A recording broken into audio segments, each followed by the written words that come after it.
Jest jeszcze jedna taka fajna, krępująca sprawa.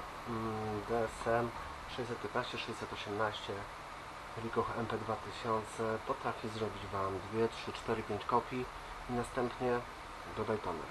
Sprawdzacie? Toner jest. No dobrze, no to o co chodzi?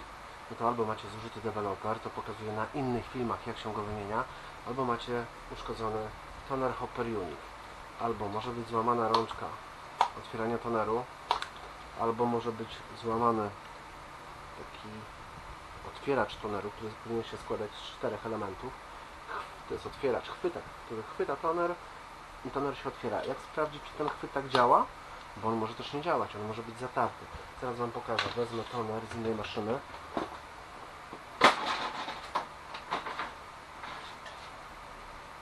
Ok, tutaj mamy właśnie taki toner przykładowy. To jest to samo, co Wam pokazywałem, tylko założony toner.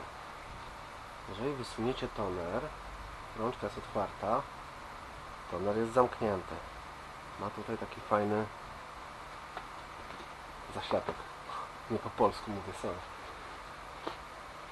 Jeżeli ten toner wsadzicie do maszyny i go otworzycie, to wyciągając ten toner, on powinien wyjść otwarty. Widzicie? Bez tego zaślepka. Jeżeli zrobicie ten ruch zieloną dźwignią, co ja, i wyjmiecie toner, który będzie zamknięty, oznacza to, że macie rozwalone gniazdo otwierania toneru. Sprawa prosta, nieprosta. Otworzyłem. O, zamknięte. Super.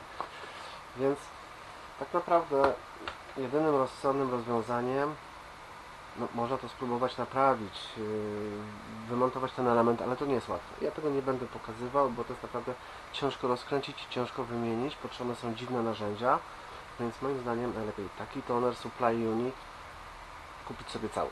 Nawet albo nowy, zobaczcie, pokazuję teraz na dole filmu, jest link do naszego sklepu, gdzie są nowe elementy, ale też takie unity, nawet dokładnie ten, jest w naszym drugim sklepie z częściami używanymi i tam kupicie go za mniejsze pieniądze, a link pokazuję Wam teraz na dole.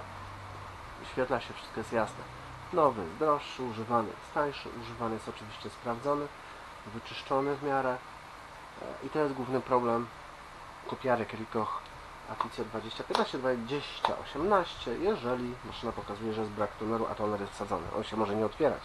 I to jest najczęstsza przyczyna tych usterek. Toner supply unit, toner hopper, jak zwał, tak zwał. To jest to. Zapraszam do zakupów, jakby coś.